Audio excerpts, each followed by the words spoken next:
The ADA requires that all places of business or a public accommodation, that's a place where any public would go. So a restaurant, a grocery store, retail establishment, a doctor's office, any place where the public would go needs to be accessible. That means anybody with a disability has to be provided service.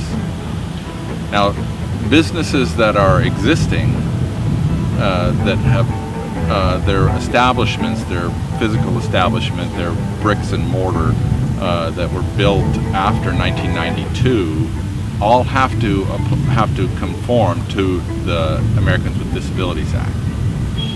Any business or entity or building property that is built before that has to do a thing called make reasonable accommodations to make it accessible for their clientele and their customers to have access to their establishment.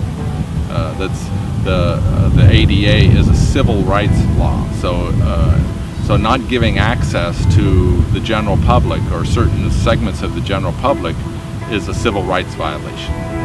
And so that's usually what the lawsuit, if there's a lawsuit against an entity, a company, a city, a business that's not providing access, it's a civil rights violation. And so they can go to the court and get remedy for that.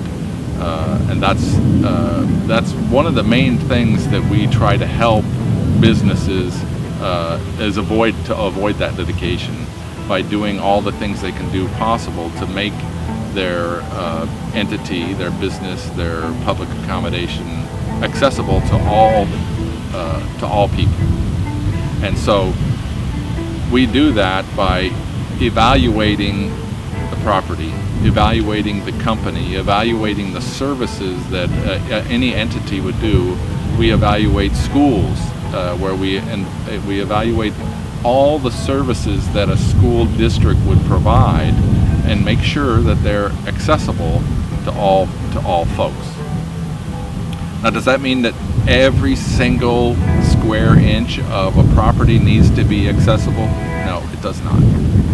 What we need to do is we evaluate that all services are accessible. That means we would be working with school districts and cities and actually even businesses to make sure portions of their business are accessible to as portions of their services are accessible to everybody, and that's what we do.